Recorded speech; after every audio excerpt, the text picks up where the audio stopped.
Hi there, I'm Sandra Parker from Just the Tonic Coaching, and today I get to do one of the best things I get to do my job, which is interview one of my fabulous clients, so that she can share what her experience was like working with Just a Tonic, where she was at the beginning and where she's at now. So just want to introduce Margaret. Margaret, really lovely to have you here, and thank you so much. How are you? I'm fine. I'm fine this morning. You? Yeah, very well, thank you. Good. So I know you've literally just finished Just a Tonic today and you've joined Upgraded Life. So if we go back a few months when you first reached out, uh, tell us a bit about how much you were drinking and why you decided to get help. Why do you want to change? Right. Well, I've been in a culture when I was at work of drinking, but I've found more and more I was drinking at home, um, and um, I have various sort of medical issues, and I'd had quite a few falls.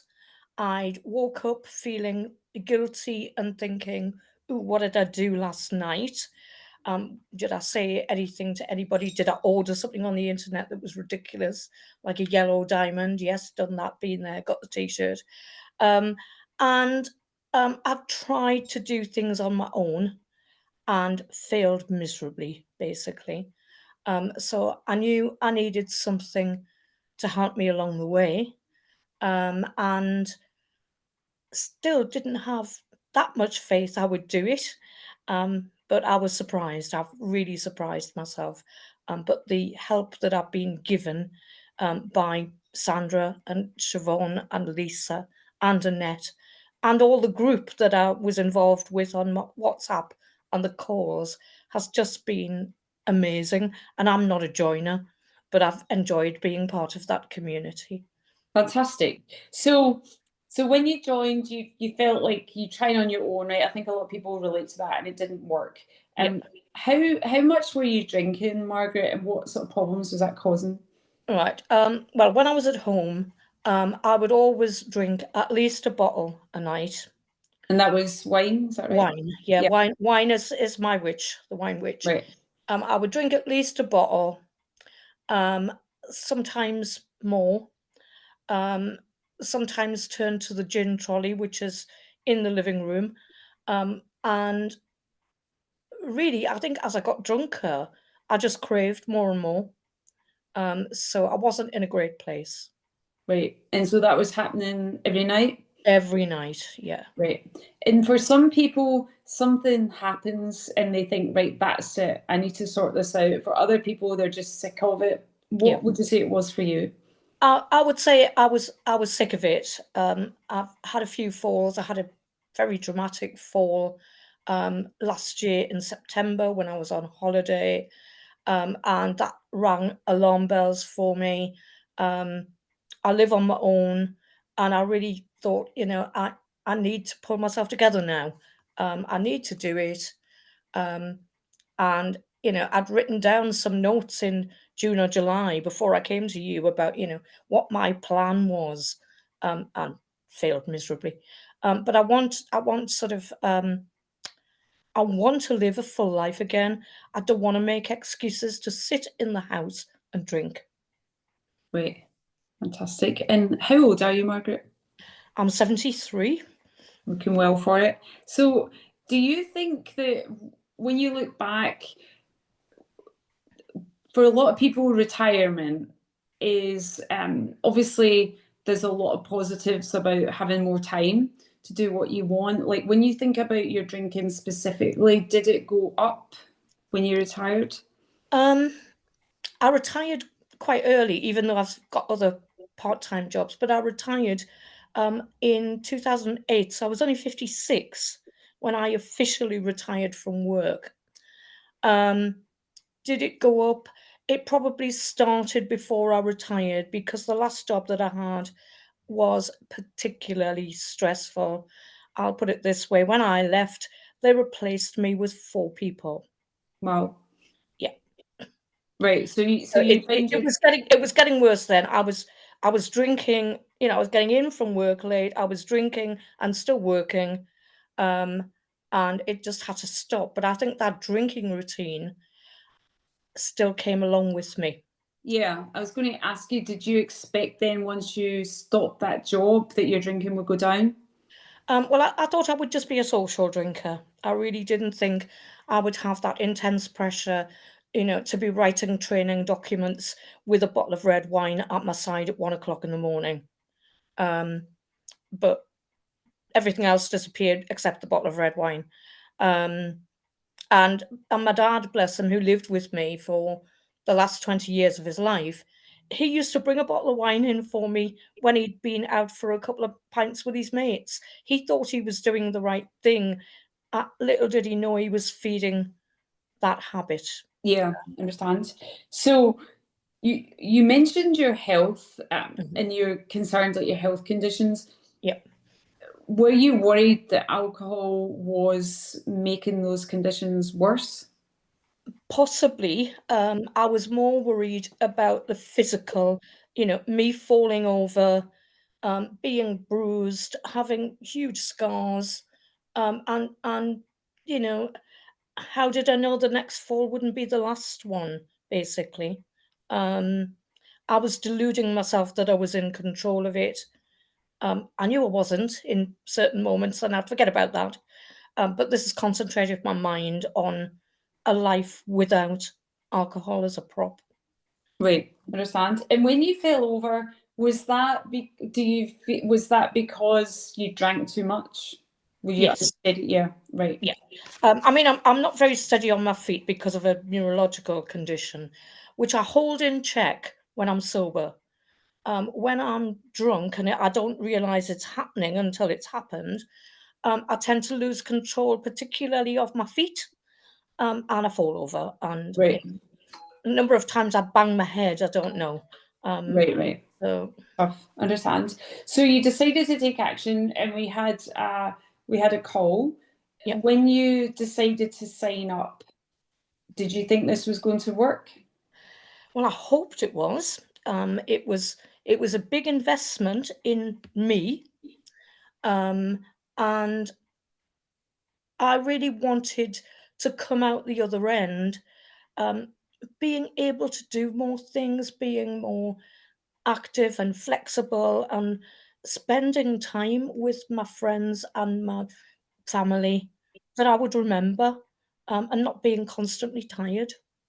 Right, understand. So you wanted it to work, you weren't sure if it was going to work. So Yeah. when you first joined, like for a lot of people, they'll think, right, if you're drinking every night, that must be quite scary to think that you're going to stop drinking. Did you stop drinking right away? No, but I joined on the 11th of August, and by the week of my birthday, which was the last week in August, um, I think maybe I had a couple of drinks, didn't buy any bottles of wine, had a couple of drinks, had an alcohol-free birthday for probably the first time in about maybe 50 years, um, and did other things that I was surprised I still enjoyed without having to be bolstered up. Um, so no, I didn't go alcohol free straight away. I think today is something like my 63rd day. So, I was 33 days completely alcohol free before the 30-day challenge. But even before that, I had cut down Yeah. lots. Did you So, find it easier, Margaret, because there was no requirement to stop yes. drinking right away? Yeah, absolutely. Because I'm not very good at taking orders. And I think a lot of people feel that, like, it's almost like a stick to beat you with, whereas I wanted it to be a choice and a carrot, something at the end of it that I was Yeah. aiming for rather than struggling along and then eventually thinking, oh, those 30 days are up, I can have a drink. Which I think, um, dry October and sober January or other way around, probably. I think a lot of people do that. And all they're thinking about is when it's over and they can have a drink. And I've never done it. I've never tried any of those fasts. Um, but um, I don't think it would work for me anyway. I think, that thou shalt not do something doesn't work for me. It has to be my choice not to do it. And yeah, social. I've been through a birthday. I've been through social things with friends who have always been my drinking partners. I go to a weekly quiz now, and all of those things are as good as, if not better, than they were before. So that fear that I had of no longer fitting in hasn't manifested at all. That's brilliant. And if you look back at the program, right? So you joined in August, and we're Yeah, now in the beginning of November. yeah. What were the highlights for you? So I want to ask you about the hard parts, but let me ask you about the Mhm. highlights. What did you enjoy about it? Um, well, I certainly enjoyed the interaction. The first person I spoke to, I think, after you was Siobhan, and Siobhan is just mad, but inspirational. And that made me think, well, she's certainly not boring. She's definitely not boring. Um, and Annette, I think I only had one session with, but she was really good. But Lisa is just wonderful. Lisa helped me to move something that I've been stuck with for 60 years. Wow. And she did it in one session. And I think that's massive. And whenever I flick through my book with my notes and look at the modules, I remember that session. And I actually cried at the end of it. And I never cry. I never, ever cry. And I did. And it was, it was the sluice gates opening, if you like. And I think after that session, which was very early on, I'm sure, in the first couple of weeks, I started to look forward as a positive rather than a, oh God, I've got to do this, which I think a lot of people do struggle with. Everybody thinks they're going to be the one that it doesn't work for. And I certainly, at the beginning particularly thought, oh, I'm not going to be able to do this. I'm just not. And then I did. Um, and nobody's more amazed than me. That's brilliant. What about the so it's lovely to hear that how much of a benefit you got from the other coaches on the program. That's Yeah. fabulous. What about the group, right? Because for some people it's a little bit daunting, right? Yeah. Like sharing how you're doing with these people that you don't know. And obviously it's not a huge group, but what was that experience like for you? I was dreading it a bit because, like I say, I'm not a natural joiner. Um, but I think because when I joined, Violet was near the end of her 30-day challenge. And, she was in Spain or Cyprus, I can't remember, and was battling on. And I thought, well, will that be me? I hope so. And she was great. She was down to earth. She spoke her mind. Um, and I thought, so she was the first person I clicked with in the group. And then there were other people as I got more used to it. And I looked forward to my posting each day. I started to enjoy it. I liked reading other people's like little clips and pictures and so on. And genuinely yesterday said goodbye to the WhatsApp group for JTT and felt really emotional about it. Um, it's strange how you can, these are virtual friends, but they've become real friends in that time. Yeah. And I guess it's nice for you to see people you recognise in upgraded life then. It is. It's lovely. Yeah. Fantastic. So when you think about the different elements of the program, like is like the modules, Mhm. journaling, how like like when you look back, do you think everything like was there any particular moment you talked about the call with Lisa? Mhm. Was there any moment where you thought, right, I'm feeling good, this is working? Was it a sort of gradual thing? I think the first time I went to my friend's house for dinner, and there were a group of us who all drank, and I didn't. And she was tremendously supportive. I mean, we've been friends for over 25 years. But it was a friendship in lots of ways, yeah, built around work, but also built around quite hard drinking and partying. You might not think a 73-year-old does much partying, but when they've got a friend like Dawn, you haven't got much choice. She drags you along into things. You know, she is a force of nature, and she's been really supportive. And everybody I've told has been. It's you know, and I really did think some people would be reticent. There's one who's not quite sure, um, but I know that her life very much revolves around alcohol, and has done for a long time, but she won't admit that. Um, and I don't think anything less of her for it. She's great. I love her. Um, but she was the only one who went, well, why? Why have you stopped drinking? Like, you know, like why have you cut your head off? Or, you know, that was the reaction. But she forgot about it as the evening went on and just let me, you know, get on with my like alcohol-free mojitos. I think I had that evening. Um, so yeah, people have been supportive, um, and I feel so much better. And I'm not, like I said, I'm not a joiner. I'm also not very good with the seasons changing as well. I'm very much a spring and summer person, but somehow I've managed to keep that momentum going. Um, so yeah, I did sort of dread, you know, September coming, October coming, but I've been okay. I've been fine, and I think I've probably been better because I'm not half sloshed every morning. Yeah, that makes a difference. Yeah. And what would you say is the best thing for you about being alcohol free? Um, I think being present in the moment. I've done a little bit of meditation, and I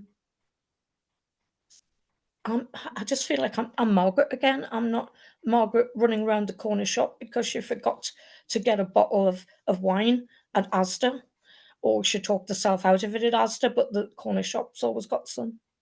Um, and I think that I'm I'm proud of myself. I'm proud of myself. Um, and the brag book, which people will learn about as they progress, um, the hardest thing in the world for me to fill in. But I try to remember to put things in there. Um, you know, quite obscure things maybe, but I try to remember to do it. So cleaning the stairs will go in my brag book.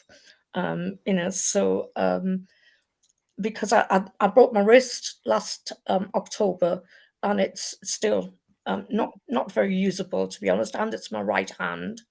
Um, but I'm gradually doing things. I went out in the garden with the hoe and I, you know, scraped all the moss up at the weekend. Little things, but little things I'm achieving. Whereas I probably would have sat down and just thought, no, I'll just nip out to Asda and get a couple of bottles for tonight. Um, and you know, this season of the year where all the wine clubs are, you know, bombarding you with like their offers and things, well, they go to spam now. So You're not bothered. no, So if you if you were speaking to let's say somebody's watching this, right, and they're thinking, well, I can identify with Margaret, like I've had similar issues, I'm drinking a similar amount, and they're scared yeah. to ask for help, right? They're like, well, this is just a tonic thing, I'm not sure it's going to work for me. What would you say to them? I would say I felt that. Other people have felt that. It's natural. It's human. You know, you've been doing it for years. It's become part of your being, if you like, not just your life. Um, Give it a try. You may well surprise yourself. The support's fantastic. Um, Not being judged if you slip along the way is great. I've never been to an AA meeting, but I don't like the sounds of it or the way that it's pictured when you see things on the TV. Not for me. This worked for me. I feel supported by friends, and I'm glad I did it. I think it's one of the best decisions I ever made. Fantastic. Congratulations. Anything else? Really lovely to speak with you. Margaret, anything else you wanted to add? Well, as I say, I just made a few sort of notes and things, but I've mentioned the brag book, the stuff from the modules that sticks with you, the stuff that's hard for lots of people, like anger management and the inner child. They're worth doing, persevering with if you can. If you can't, then no shame. But I picked up another couple of things from Lisa that I've got on Audible as well. And I will listen to them. It might only be like 10, 15 minutes, but it's enough just to give me that, like, pull yourself up and get on with the day.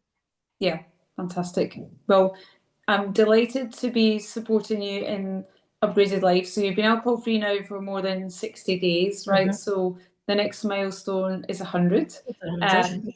We'll do another interview when you're there. But thank you so much for sharing your story, Margaret. It's great working with you, and it's great to continue to work with you. So thank you very much.